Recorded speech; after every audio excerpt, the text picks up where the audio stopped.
এই বাড়িতে যখন প্রথম বউ হয়ে আসি, দুজন মানুষকে আমার একদমই সহ্য হতো না। তার মধ্যে একজন আমার স্বামী, অন্যজন আমার শাশুড়ি। আর এবারের অন্য তিন বউকে আমার মানুষই মনে হতো না। সত্যি বলতে কি, তাদের দেখে আমার মায়া হতো। আমি এবারই সর্বশেষ বউ। আমার বড় তিন যা, এদের সবার স্বামী প্রবাসী। এখনো এই ভাইদের দেখার সৌভাগ্য আমার হয়নি। শুধু আমার সাহেব এই দেশে বিজনেস করেন। সবার ছোট ছেলে হওয়াতে আমার শাশুড়ি ওনাকে নিজে থেকে দূরে রাখতে চাননি। আমার স্বামীর যখন 5 বছর বয়স, তখন আমার শ্বশুর দুনিয়ার মায়া ত্যাগ করে আল্লাহর ডাকে সাড়া দেন। তখন থেকে আমার শাশুড়ি একলা হাতেই এই ছোট ছোট ছেলেমেয়েদের বড় করে তোলেন। সব বাচ্চারাই 15 বছরের কম বয়সী ছিল। শত কষ্টের পরও এই অপূর্ব সুন্দরী বিধবা মহিলাটি সন্তানদের ইন্টার পর্যন্ত পড়ালেখা করিয়েছেন। এমনকি 2 মেয়ে সন্তানদেরও পিছিয়ে রাখেননি। ওনার ব্যাপারে জেনে প্রথমে ওনার প্রতি শ্রদ্ধায় মাথা নুয়ে এসেছিল। যখন এই বাড়িতে আসি, সেই শ্রদ্ধা ঘৃণায় রূপ নিতে সময় নেয়নি। মনে হতো কোনো মা এত কঠোর কিভাবে হতে পারে। একমাত্র আমার সাহেবই উচ্চশিক্ষিত এবং দেশে বিজনেস করেন। ভাইদের টাকায় বিজনেস করে দেশে সম্পদের পাহাড় গড়েছেন। এখন উনি বিজনেসের ব্যাপারে আবেগহীন পাক্কা একজন ব্যবসায়ী। তবে এদের মধ্যে একটা জিনিস বেশ ভালো লাগে, এরা ভাইয়ে ভাইয়ে প্রচণ্ড মিল। একে অপরকে নিঃস্বার্থভাবে ভালোবাসে। একে অপরের মতামতকে খুবই মূল্যায়ন করে। সবচেয়ে বেশি মূল্যায়ন করে আমার শাশুড়ির মতামতকে। বলা যায়, ওনার কথার উপর একচুল পরিমাণও নিজের মত প্রকাশ করে না। উনি সাপকেও ব্যাঙ বললে ওরাও বিনা বাক্যে বয়ে মেনে নেবে। আর এই জিনিসটা আমার একদমই অসহ্যের। ওনাদের বাড়িটা উপজেলা ভিত্তিক যে শহরগুলো হয় না, প্রায় শহরের ছোঁয়া লেগেছে। কিন্তু আশেপাশের গ্রামীণ পরিবেশ শহরটাকে অনেক বেশি সুন্দর করে তুলেছে। এই বাড়িটা আমার কাছে আরেক অদ্ভুত মনে হয়। বিশাল বড় বাউন্ডারি, কি নেই এতে? মাঝারি সাইজের পুকুর, পুকুরের চারপাশে বেশ উঁচু বাউন্ডারি ওয়াল। পুকুরের পাড়ে নানান রকমের ফলের গাছ। সেখানে আপেল, আঙ্গুর, কমলা, ডালিম, সবেদা থেকে শুরু করে নানান দেশি বিদেশি ফলের সবসময় পূর্ণ। আর এই পুকুরের বাউন্ডারিতে শুধুমাত্র বাগান পরিচর্যাকারী ছাড়া বাইরের সব পুরুষ সদস্যের প্রবেশ নিষিদ্ধ। এই এক আজব বিষয়। তবে সব বইয়েরা যখন খুশি পুকুরে যেতে পারবে। উঠানের এক কোনায় লোহার বড় এক দোলনা, যেখানে অনায়াসে দুজন মানুষ আরাম করে শুইতে পারবে। কয়েকটা সাইকেল। প্রথম দেখে আমার মনে হয়েছিল এখানে বড় সাইকেল চালানোর মতো কেউ নেই। তবে এত সাইকেল কেন? আমার খুব বিরক্ত লাগে।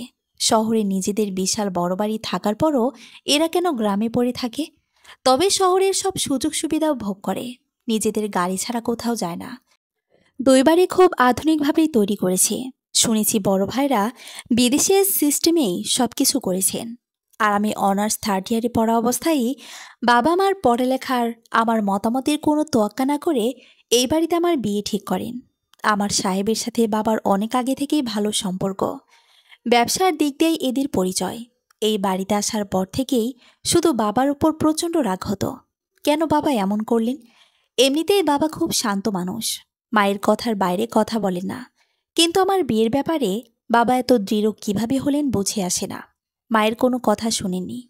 এমনকি মাকে কয়েকবার এমনভাবে বকা দিয়েছেন, আমার গরম মেজাজের মা চুপ করে থাকতে বাধ্য হয়েছে। হয়তো এই নতুন রূপটি মাকে বেশ অবাক করেছিল, যেমন আমরা সবাই অবাক হয়েছিলাম। এবারে 3 বউয়ের 5টা সন্তান, 2 বছরের ছোট বাচ্চাটি সহ বাড়ির সবাই ফজরের আজানের সাথে সাথেই ঘুম থেকে জেগে যায়। 5 বছরের ছোট বাচ্চাটিরও নামাজ পড়তেই হবে। কোরআন শেখা শুরু করেনি, কিন্তু মায়ের সাথে মুখে মুখে দোয়া পড়তে হবে। এছাড়া নামাজ পড়ে রাতের খাবারের পরপরই সবার কেমনে ঘুম আসে আমি বুঝতে পারি না। আমার খুব রাগ হয়। আমার সারা রাত ঘুম আসে না। আমার ঘুম আসাটা টাইমে এরা জেগে যায়। আমার সারাদিন খুব বিরক্তিতে দিন কাটত। দুপুরে একটু ঘুমাতে পারতাম, তাও 1.5-2 ঘন্টা। আশ্রয় আজানের সাথে সাথে সবাই উঠে যাবে। উফ, এত কষ্ট অসহ্য। আমার যাদের দেখলে মনে হয় এরা আমার শাশুড়ির ভয়ে এমন, নাকি এরা স্বভাবগতভাবে এমন। বাড়ির যে কোনো কাজ এরা কার আগে কে করবে ভেবে পায় না। বুয়াও আছে, আবার পার্মানেন্ট কাজের মেয়েও আছে। তাও শাশুড়ি গোসল করার পর এরা কার আগে গিয়ে শাশুড়ির কাপড় ধুয়ে দিবে প্রতিযোগিতা করে। আমার মাঝে মাঝে মনে হয় আল্লাহ ওদের হিংসা ঈর্ষা ছাড়াই বোধহয় দুনিয়াতে পাঠিয়েছেন। আর আমার স্বামী, সে রুমের ভিতর খুব খুব ভালো একজন স্বামী, খুব হেল্পফুল, কেয়ারিং, লাভিং। আমাকে ছোট বাচ্চাদের মতো স্নেহ করেন, ভালোবাসেন, বুকের গভীরে আগলে রাখতে চান। সবসময় একটা কথা বলেন, প্লিজ সুমাইয়া, মায়ের অবাধ্য হইও না। মা আমাদের বহু কষ্টে বড় করেছেন, কিন্তু রুমের বাইরে আসলে সে অন্য মানুষ। আমার রাগ হতো কেন সে আমার সাপোর্টে কিছু বলতে পারে না। আমি বাবার বাড়ি যেতে চাই, কিন্তু না, নির্দিষ্ট সময় না হলে যেতে পারবো না। একেবারে একটা বউ বাপের বাড়ি যেতে পারবে, 10 দিন থেকে আসার পর অন্য বউ যেতে পারবে সিরিয়াল করে। কি অদ্ভুত! কারো যেতে ইচ্ছে হলেও যেতে পারবে না। বিয়ের 1 মাসের মাথায় সেদিন তো আমার আশ্চর্যের চরম সীমা পার হয়ে গেছে। রাতে নামাজের পর বাচ্চারা যখন ঘুমিয়ে গেল, শাশুড়ি বললেন, ওহো বউ, তোমরা সবাই একটু সাজুগুজু করো তো, সবাই শাড়ি পরো। দেখলাম সব বউ খুশি মনেই সাজুগুজু করতে চলে গেল।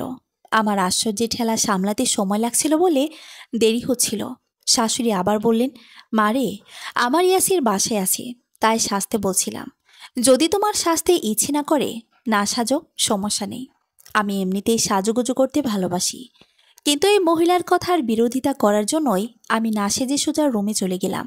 একটা জিনিস মাথায় ঢুকছে না, আমার না হয় ইয়াসির বাসায় আছে বলেই সাজতে বললেন, কিন্তু সব ভাবিদের কেন সাজতে হবে? যার উত্তর জানলাম পরের দিন। ওরা সবাই রাতে জামাইদের সাথে ভিডিও কলে কথা বলে। এরপরে প্রায় দেখতাম ওরা রাতে সাজতেছে। সেদিন আমার বড় জায়ের ছেলেটা প্রিপোজিশনের ব্যবহারে কিছু ভুল এক্সাম্পল পড়ছিল। আমি পাশে ছিলাম। আমি তার ভুলটা ধরিয়ে দিয়ে কি এক মহাবিপদ ডেকে এনেছি। শাশুড়ি বললেন, সোমাইয়া, আজ থেকে তুমি টাইম করে দিয়ে 3জনকে পড়াবে।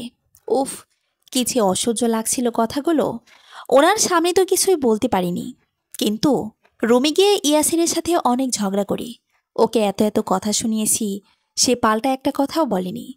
আমার এত এত তীর্য কথার বিনিময়ে আমার আরও ভালোবাসায় ভরিয়ে দিয়ে একটা কথাই বলেছিল, সোমাইয়া, মায়ের কথা শুনে দেখো না, হয়তো তোমার ভালোই লাগবে। আমার ভালো লাগবে না। তোমার সব ভাবিদের ওপর যেমন চাপিয়ে দিয়েছে সব কিছু, তেমনি আমাকেও তাই করতে বলছে। তুমি ভুল বুঝছো। মায়ের দেওয়া দায়িত্ব পালনে ভাবিদের কখনো বিরক্ত হতে দেখেছ?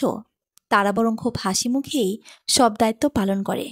তা ঠিক, তারা কখনো বিরক্ত হন না। এমন নয় যে খুশি হওয়ার ভান ধরে। সত্যিকারভাবে খুশি হয়ে ওরা শাশুড়ির প্রতি দায়িত্ব পালন করে। কিন্তু ইয়াসির কিভাবে জানলো? সে তো কখনো ভাবিদের চেহারাও দেখেনি। এবারে আর একটা খুবই আজব নিয়ম। একটা মাত্র পুরুষ মানুষ, কিন্তু তার সামনে কেউ যায় না, শুধু শাশুড়ি ছাড়া। টেবিলে খাবার দিয়ে সবাই আড়ালে চলে যায়। অবশ্য এই নিয়মটা আমার ভালোই লাগে। যদি ইয়াসির ওর সুন্দরী ভাবিদের সাথে ঠাট্টা মশকরা করত, আমার ভালো লাগতো না।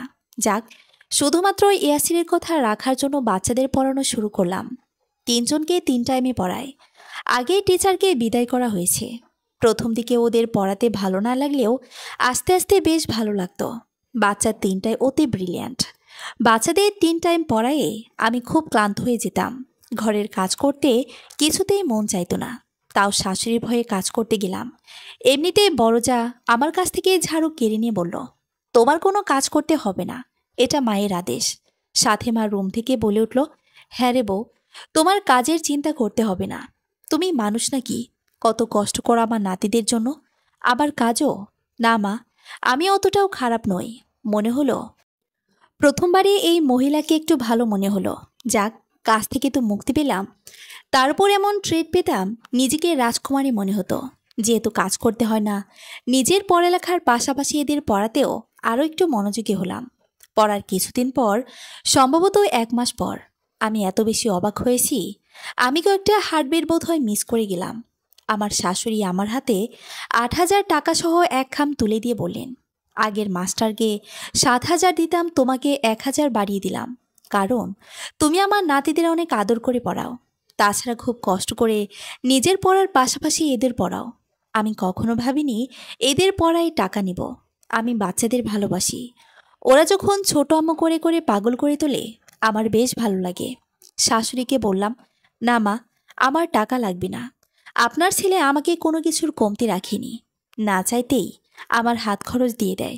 রাখো বৌমা, এটা তোমার কষ্টের ফসল, আর তোমার প্রতি আমার কৃতজ্ঞতা। না নিলে আমি কষ্ট পাবো। না চাইতেও নিলাম, কিন্তু এক অন্যরকম তৃপ্তি পেলাম। জীবনে প্রথম নিজের উপার্জনের টাকা। মনে আসলো উনি বোধহয় সব বইদের কোনো না কোনোভাবে এভাবে পুরস্কৃত করেন। হয়তো তাই ওনার বইরা কোনো কিছুতে বিরক্ত হয় না। এর কিছুদিন পরে আমার পরীক্ষা। আমি ইয়াসিরকে নিয়ে বাবার বাড়িতে চলে গেলাম। এত এত আনন্দ লাগছিল।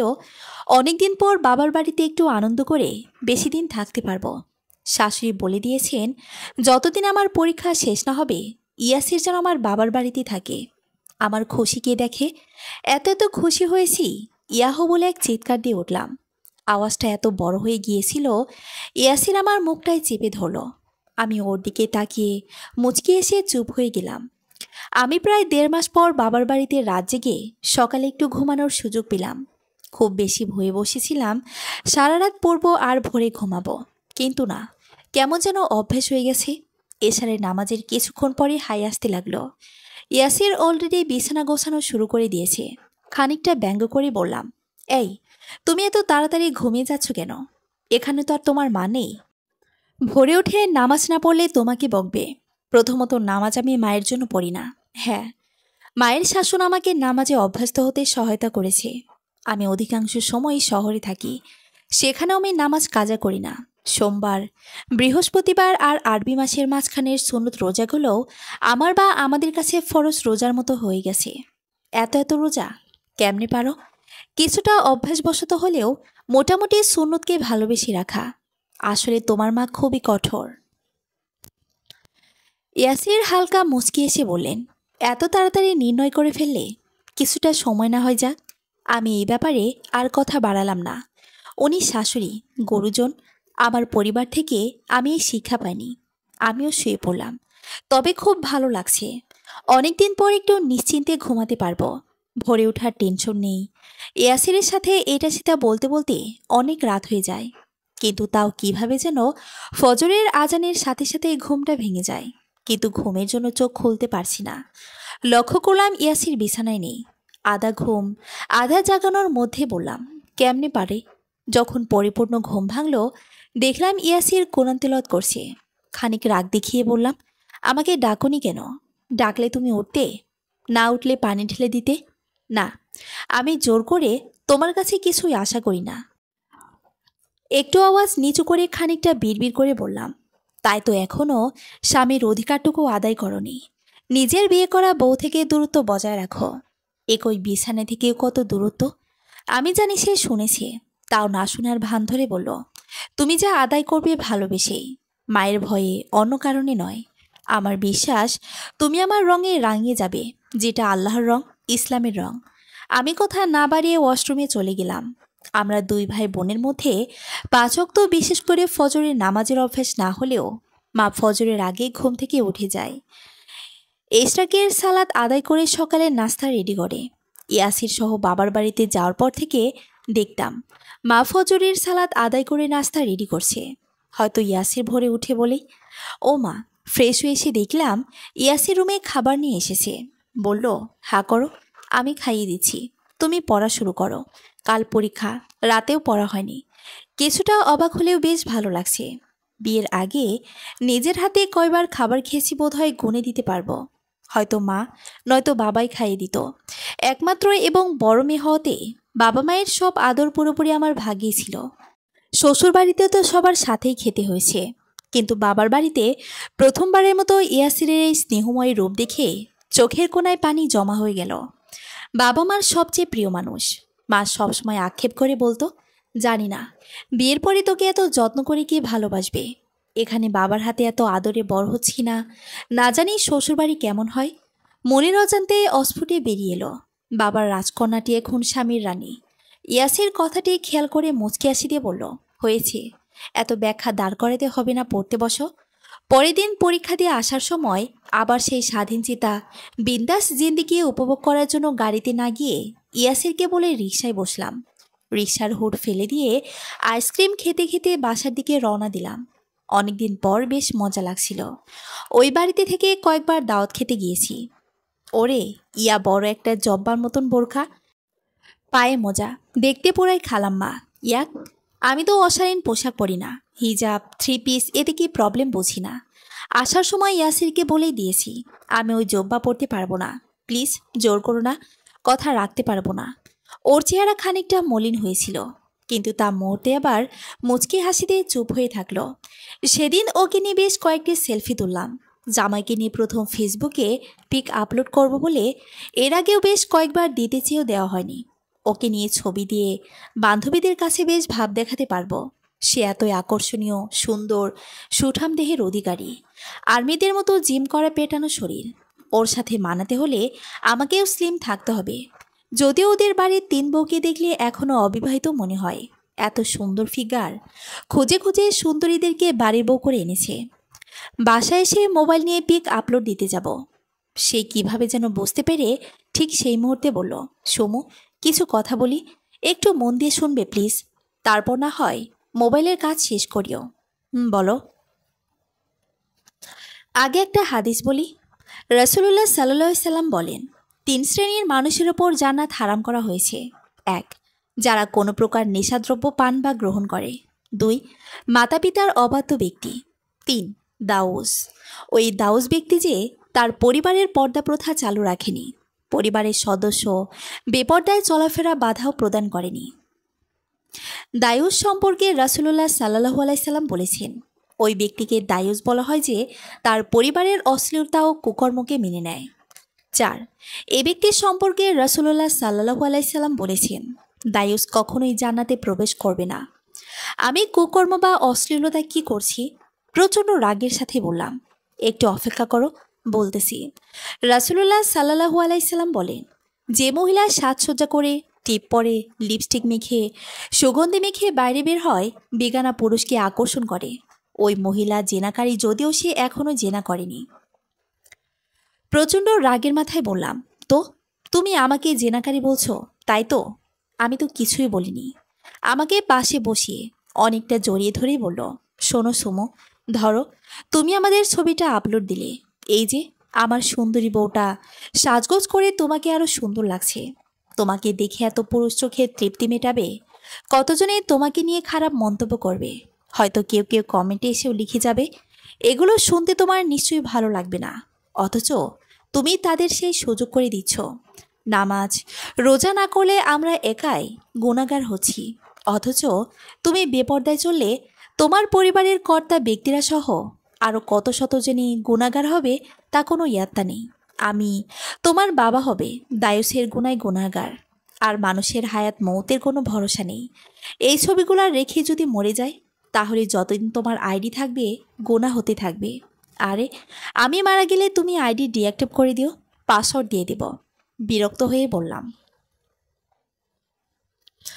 কিন্তু সুন্দর ছবি তাই কেউ যদি তোমার ছবি তোমার অজান্তেই প্রফিট হিসেবে ইউজ করে, তাহলে তো আর ডিলিটের সুযোগ থাকবে না।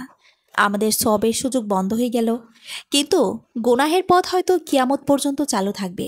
ভাবতে পারো কি ভয়াবহ ব্যাপার। আরে বাবা, গুনাহ হলে আমার হবে, তোমার কি? আমার কি মানে?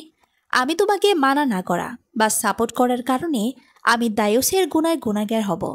তাছাড়া হাদিসে আছে, রাসূলুল্লাহ সাল্লাল্লাহু আলাইহি সাল্লাম বলেছেন, তোমাদের প্রত্যেকের দায়িত্বপ্রাপ্ত এবং তোমাদের প্রত্যেকে তার দায়িত্বনাধীনের সম্পর্কে জিজ্ঞাসা করা হবে।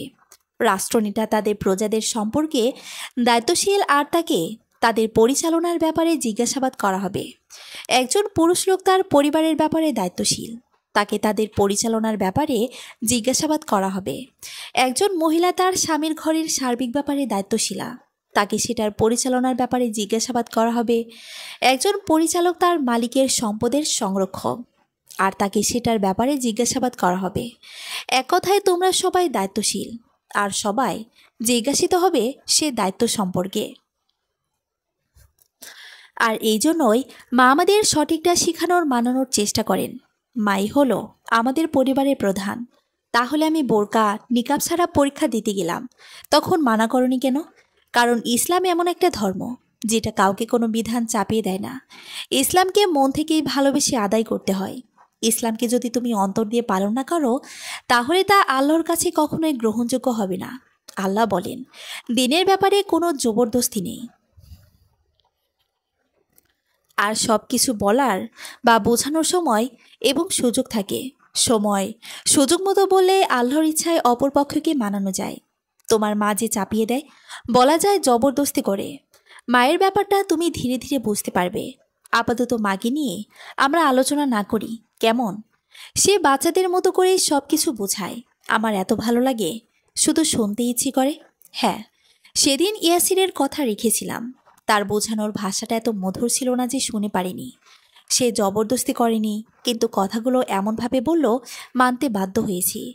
প্রপিকে আমার লাল শাড়ি, লাল লিপস্টিকে যে ছবি দিয়েছিলাম সেটাও ডিলিট করে দিয়েছি। ফেসবুকের গুনাহের ভয়াবহতা ছিল, আবার ইয়াসের প্রতি কিছুটা ভালো লাগাও ছিল। এতদিনে ওর প্রতি কিছুটা ভালো লাগা কাজ করতে শুরু করেছে। কেন যেন সে বাসায় না থাকলে খালি খালি লাগে, বুকটা খা খা করে। সেইবার পরীক্ষা শেষে শ্বশুরবাড়িতে আসার পর ইয়াসিরের এক ফুপুকে দেখতে পেলাম, যার সাথে আগে কখনো পরিচয় হয়নি। উনি এসেছেন কয়েকদিন হয়েছে। আমাকে দেখেই এমন একটা ভাব ধরে বলে উঠলেন, ওহ রোকেয়া, কি বেপর্দা মায়া ঘরে আনলি, বোরকা না পইরা বাপের বাড়ি থেকে আর শ্বশুর বাড়ি আইলো, তুই কিছু কইতে পারস না? অন্য বউদের দেখলে পরাণ জোড়াইয়া যায়। আমি সেদিন বোরখা না পরেই চলে এসেছিলাম। ভাবলাম এইবার রক্ষা নেই।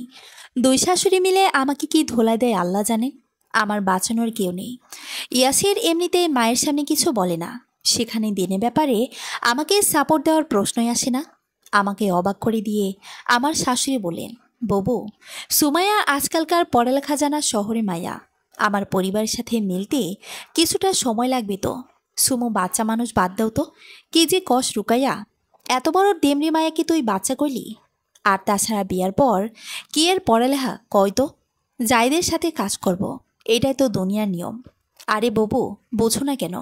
ও আমার ছোট ছেলের বউ, আমার সবচেয়ে ছোটটা। অন্যদের কাছে যত বড়ই হই, আমার কাছে তো ছোটই। জানো ববু, সুমাই আমার নাতনিদের পড়ায়, কত আদর করে পড়ায়, তুমি না দেখলে বিশ্বাসই করবে না। আমার ভাগ্য ভালো বলেই ওর মতন একজন বড় বউদের আমি পেয়েছি। বিয়ার পর মায়া মানুষের এত পড়ালেখার কি দরকার বাপু, বুঝি না। আজকাল মায়াগুর কত ঢং, সে চুলায় ঠেলতে হইব। কি যে ক ববু, চুলা তো ঠেলতে হবেই, নয়তো নিজের রান্নাটা কে করবে? আর আজকাল ছেলেরাও চুলা ঠেলে। আমার ইয়াসের বউদের চেয়ে ভালো রান্না পারে। মাঝে মাঝে বাড়িতে আসলে চুলা দখল করে। চুলা ঠেলার মধ্যে লজ্জার বা খারাপের কিছু নেই। আর শোনো ববু, সুমাইয়া যদি পড়ালেখা না করতো আর নাতনিদের না পড়াইতো, কও তো, বাইরের মাস্টার আসতো কিন্তু সেটা বাধ্য হয়ে। সুমাইয়া যত শিক্ষিত হবে, ভবিষ্যতে আমার নাতনিদের জন্য মাস্টার রাখতে হবে না। পুরুষ মানুষ ঘরে আসার সুযোগ থাকবে না। মেয়েরা পড়ালেখা না করলে আমাদের মেয়ে তো ছেলেদের কাছে গিয়ে পড়তে হবে, তাই না? ফুপুর আগে ফুসতে ফুসতে আবার বললেন, বুঝি না বাপু, আজকাল তোমার কি হইল? স্বামীর পায়ের নিচে স্থির বেহেস্ত, অথচ আজকাল মায়েগোর সেদিকে কোনো পাত্তাই নেই। আমাগোর সময়ে আমরা স্বামীর কথায় বাইরে কেউ এক পাও দিতাম না। এই মায়াগুলের কথা শোনানো যায় না। ববু, আমার ছোট বউ আজ পর্যন্ত এমন হয়নি যে সে আমার কথা রাখেনি। হ্যাঁ, হয়তো অন্য বউদের মতো খুশি মনে হয়নি, সেটা অন্য ব্যাপার। ববু, আমাদের জমানায় আমরা ভুল জানতাম, স্বামীর পায়ের নিচে কখনো স্ত্রীর বেহেস্ত হতে পারে না। সঠিক হলো মায়ের পায়ের নিচে সন্তানের বেহেস্ত। স্ত্রীও সে কারো সন্তান, ওর মায়ের পায়ের নিচে ওর বেহেস্ত। হ্যাঁ, তবে এটা আছে, স্বামী অসন্তুষ্ট রেখে স্ত্রী মারা গেলে সে জান্নাতে প্রবেশ করবে না। এটাও আছে, সর্বোত্তম পুরুষে যে তার স্ত্রী নিকট উত্তম। এই ক্ষেত্রে ববু, আমাদের ধর্মটা খুবই ভারসাম্যযুক্ত ধর্ম। স্ত্রী বা স্বামী উভয়কেই উভয়ের উপর অধিকার দেওয়া হয়েছে। যেখানে সবার উপর সবার হক আছে, সবার উপর সবাইকে মর্যাদা দেওয়া হয়। হ্যাঁ, ধরো একজন স্বামী স্ত্রী খুব খারাপ, বিয়ের পর থেকেই তাকে অত্যাচার করে, স্ত্রীর কোনো দায়িত্ব পালন করে না, তার পায়ের নিচে কিভাবে স্ত্রীর বেহেস্ত হতে পারে? অন্যদিকে মা, সে জন্মের পর যদি কোনো দায়িত্ব পালন না করে, শুধু গর্ভাবস্থায় কষ্টের জন্য, সে সন্তানের সদাচরণের হকদার। হাদিসে বলা হয়েছে, মা যদি মুশরিক হয় তবুও তার সাথে সদাচরণ করো। মুশরিক মানে শিরককারী, মানে শিরক করা হলো ইসলামের কবিরা গুনাহগুলোর মধ্যে সবচেয়ে বড়। সুতরাং মায়ের নিচেই সন্তানের বেহেস্ত। ববু, বুঝতে পারছো? আমরা না হয় আগে জানতাম না, এখন জেনেও কেন ভুল বলে গুনাহগার হব? ফুপুর আগে গজগজ করতে করতে বললেন, হয় হয় জানি, তোর কাছে তোর বউরা ছাড়া দুনিয়ার কেউই ভালো না। আমরা তো মানুষই না, তোর বউগুলার কোনো দোষই নেই। এগোর পড়ালেখাই করাস, ঘরের কাজ সব তুই করিস, এদের বাইন্দা খাওয়াইস। ববু, তুমি ভুল বুঝছো। আমার কেন রান্না করে খাওয়াতে হবে? এইটা এদের সংসার, এদের জামাইদেরই টাকা। এরা এদের নিজেদের জন্য, সন্তানদের জন্য রান্না করে। সেখানের উপর আমি একা খাইতে কোনো সমস্যা নেই। বুঝেছি বুঝেছি, এবার তোর তিল তিল করে ঘরের সংসারটাও এদের দেয়া দে, বলে আমার শাশুড়িকে কিছু বলার সুযোগ না দিয়ে সেখান থেকে চলে গেল। এসব কথাই আমার সামনে হচ্ছিল। স্পষ্ট বুঝেছি আমার শাশুড়ির মুখ কিছুটা মলিন হলেও নিজেকে সামলে নিয়েছে। সে যাই হোক, আমার ভালোই লেগেছে। সবচেয়ে ভালো লেগেছে পায়ের নিচে বেহেস নিয়ে বলা কথাগুলো। আমিও এটা মানতাম না, কিন্তু এভাবে কখনো ভাবিনি। আমি যতগুলো শাশুড়ি সম্পর্কে শুনেছি তার মধ্যেও কোনো শাশুড়ি বউকে এভাবে সাপোর্ট করে না, বইয়ের ত্রুটিগুলোকে এভাবে লুকায় না। আমি আমার বান্ধবীদের কাছে শুনেছি তাদের অনেকের শাশুড়ি নামাজ কালাম পড়ে ইসলামের অনেক হুকুম আনকামে মেনে চলে, কিন্তু আবার বাইরের মানুষকে বইয়ের ত্রুটিগুলো বরং আরও অনেক কিছু বানিয়ে বানিয়ে বলে। যদিও আমার জানা মতে গীবত করা অনেক বড় গুনাহ, মিথ্যা অপবাদ দেওয়া তার চেয়েও বড় গুনাহ। সেক্ষেত্রে আমার শাশুড়ির এই বিষয়টা অনেক ভালো লেগেছে। ওনার অতিরিক্ত শাসনগুলো বাদ দিলে ওনার মধ্যে একজন বুদ্ধিমতী স্বশিক্ষিত মহিলা লুকায়িত। যাক, বিকেলে ফুপু চলে যাওয়ার পর শাশুড়িমা আমাকে নিয়ে পুকুর পাড়ে গেলেন। আমাকে কয়েকটা পেয়ারা পেরি দিয়ে বললেন, জানিস বউ, তোর শ্বশুর যখন মারা যাচ্ছে আমার শুধু ঘরের তলাটাই ছিল, পাশের জায়গাগুলো আমার ছেলেরা দ্বিগুণ দাম দিয়ে কিনেছে। এই ভিটা ভরাট করার জন্য রাতের আধারে মাটি কেটেছি যাতে আমার ছেলেদের কিছু টাকা বাঁচে। টাকা আমার কাছে তেমন মূল্যবান ছিল এখনও, তার চেয়েও বেশি মূল্যবান তেল তেল করে গড়ে তোলা আমার স্বপ্ন ইসলামী পরিবার। আল্লাহর ইচ্ছায় হয়তো আমি কিছুটা সফল। মারে, তুই আমার সবচেয়ে আদরের এবং আমার অন্য বউরাও। তোদের আমি শাসন করব, ভালোবাসবো। আমার শাসনে ভুল হতেই পারে, তোদের ভালো নাও লাগতে পারে, কিন্তু অন্য কেউ তোদের দিকে আঙ্গুল তুললেও আমার ভেতরটা জ্বলে ওঠে। আমি সহ্য করতে পারি না কেউ আমার বউদের কিছু বললে। আবার ওদের কারো কষ্ট হলে একটা শরীরে কষ্ট হওয়ার মতো আমারও ভীষণ কষ্ট হয়। জাহান্নাম সত্য, জাহান্নামের আগুন সত্য। মারে, আমি ভাবতে পারি না আমি বা আমার কলিজার টুকরা বউ বাচ্চাগুলো আগুনে জ্বলবে। আমি জানি তুই আল্লাহর রঙে রাঙিয়ে যাবি। যদি একটু চেষ্টা কর তবে সেটা খুব শীঘ্রই সম্ভব, ইনশাল্লাহ। সেদিন অনেকগুলো পেয়ারা নিয়ে বাড়িতে আসিব শাশুড়ি মিলে। বাড়িতে এসে বললেন, বড় বউ দেখো, সুমো পেয়ারা নিয়ে এসেছে, লবণ মরিচ দিয়ে মাখাও, সবাই মিলে খায়। বুঝেছিলাম উনি খুব বিচক্ষণ মহিলা, এমনি এমনি বাড়ির সবাই ওনাকে এত মানে না। এত বড় সংসারটা এমনি এমনি এত সুন্দর টিকে নেই। ওনার বিচক্ষণতা, দূরদর্শিতাই সংসারের ভালো মানুষগুলোকে এত ভালোবাসায় বেঁধে রেখেছে। আরও বুঝতে পারলাম উনি ওনার বউদের শাসন করতে পারবেন, কথা শোনাতে পারবে, অন্য কেউ খবরদারি করতে পারবে না। অবশ্য পুরো ব্যাপারটা আমার এত চমৎকার লেগেছে, অনেকক্ষণ ঘরের মধ্যে ছিলাম। মাঝে মাঝে বেশ অবাক লাগে উনি পুরনো আমলের মহিলা, শিক্ষিত নয়, কিন্তু ইসলাম সম্পর্কে এত কিছু সঠিকভাবে কিভাবে জানে। শিক্ষাকে এত ভালোভাবে মূল্যায়ন শিক্ষিত ওরা করতে পারে না। ওনার প্রতি একটু একটু ভালো লাগা কাজ করলেও ওনার নিষ্ঠুর শাসন ওনাকে আপন করে নিতে বাধা দিচ্ছে। বেলকনিতে বউরা যেতে পারবে না, উঠানের বাইরে যেতে পারবে না, নিচতলার লিভিং রুমে গল্প করা যাবে না। গল্প করতে চাও তো ওপরের বাসার ঘরে করো, নির্দিষ্ট টাইমে খেতে হবে। কি অদ্ভুত! বাড়ির সবচেয়ে ছোট মেয়ে মাত্র 3.5 বছর বয়স, 3 নাম্বার জায়ের মেয়ে। একে বলে স্লিভলেস কাপড় পরানো যাবে না। কেন এত কঠোরতা? সেবার বাবার বাড়ি থেকে আসার সময় খুব সুন্দর স্লিভলেস জামা আনি আমাদের আয়শা মামুনির জন্য। অবশ্য জামাটা আমি খানিকটা জেদ করে এনেছি, এত আদর লাগে ওকে। মাঝে মাঝে ইচ্ছে হয় ওকে বুকের সাথে আটকে রাখি। শাশুড়ি দেখে খুশি হয়েছেন, কিন্তু মানাও করেছেন এইটা পরিয়ে বাড়ির বাইরে যেন নিয়ে না যাওয়া হয়। খুব রাগ লেগেছিল সেদিন। শান্ত স্বভাবের মেয়ে হয়েও সেদিন প্রতিবাদ করেছিলাম। কেন মা, এই বাচ্চা মেয়েটিকেও আপনি পর্দা করাবেন নাকি ওর জন্য পর্দা ফরজ? পারলে ওকেও জব্বা পরান। এই বাচ্চা মেয়েটিকে যে কাপড়গুলো পরান সে তো গরমে অস্থির হয়ে উঠবে। না রে মা, তোর প্রশ্নের কোনটি ওর জন্য নয়। প্রথম কথা, গরমটা ওকে সহ্য করার অভ্যাস করাতে হবে। আর দেখ না মা, হাতাছাড়া কাপড়ে আমার নাতনিটার হাতগুলো কত সুন্দর লাগে। যদি মা কোনো দুষ্ট লোকের নজরে পড়ে, ও মেয়েকে আল্লাহ আকর্ষণীয় করে সৃষ্টি করেছেন, ওর ওপর তো একসময় পর্দা ফরজ হবে। তাই এখন থেকেই ওকে পর্দার পাঠ পড়ান। যেটার আগামাতা সে বোঝে কিনা সন্দেহ। হ্যাঁ, বুঝি না, কিন্তু আয়শার মাথায় এই কথাগুলো জায়গা করে নেবে। আমার আর এই বিষয়ে কথা বলতে ইচ্ছে হলো না, অনেকটা রাগই হচ্ছিল। হয়তো শাশুড়ি বুঝতে পেরেছেন। শোন মা, আজ রান্না নেই, উঠানে আয়, সবাই মিলে খুব মজা হবে।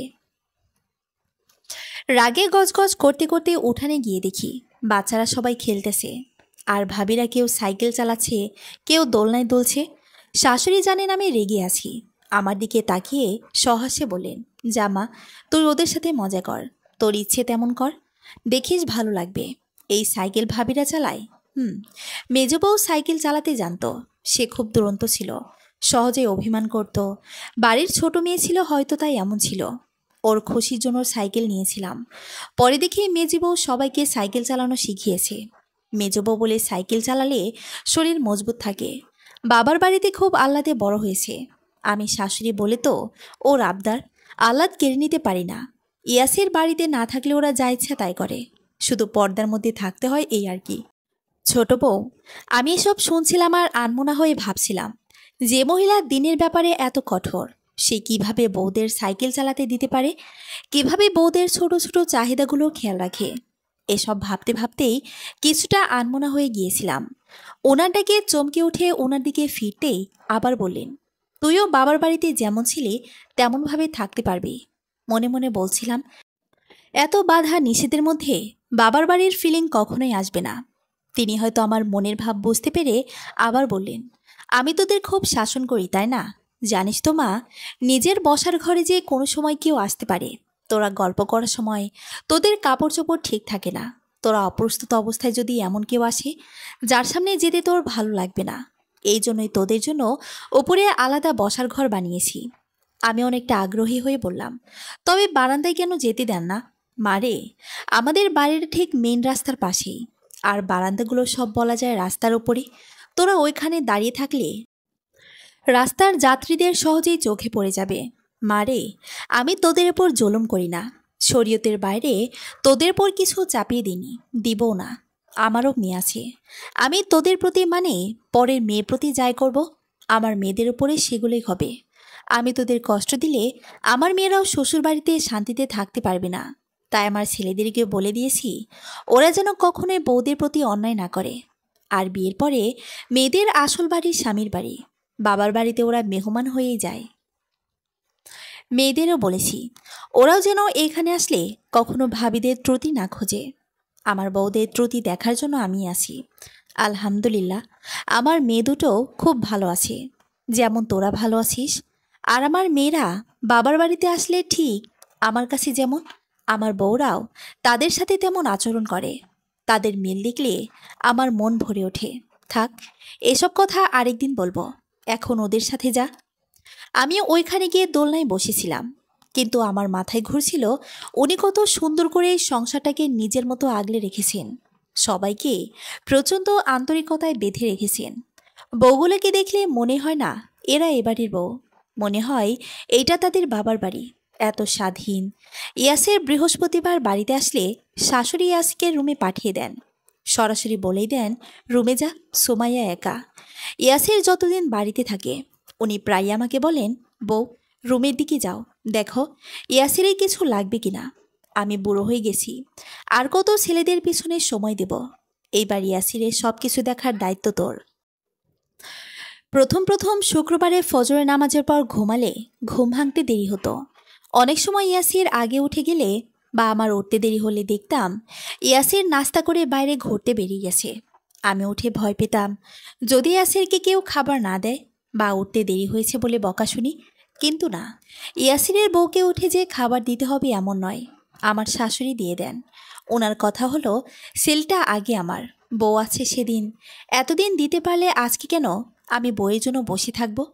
অনেক সময় দেখা যায় ভাবিরাও ঘুম থেকে উঠিনি, কিন্তু উনি কাজের মেয়েকে দিয়েই নিজেই নাস্তা রেডি করে দিয়ে দিয়েছেন। এই জিনিসটা আমার খুব বেশি ভালো লেগেছিল, কারণ আমার একটা পরিচিত পরিবার আছে যেখানে দুইটা কাজের মেয়ে থাকার পরও বাড়ির ছেলেকে সকালে না খেয়ে যেতে হয়। এমনকি একটি অবিবাহিত বোনও আছে, তাও বইয়ের দেওয়ার জন্য সকালে নাস্তা দেয় না। এ কথাটি ওই শাশুড়িটি বইয়ের বদনাম করতে গিয়ে আমার মাকে বলেছিল। আমি মাকে এমনটা বলেছিলাম, ছেলের প্রতি এত দরদ থাকলে মাও নাস্তা দিতে পারে, বোনও দিতে পারে, বউকেই কেন দিতে হবে। আজ ঠিক এমনটা আমার শ্বশুর বাড়িতে দেখে বেশ ভালো লেগেছিল। ভাবিরা সবাই মুচকি হাসে।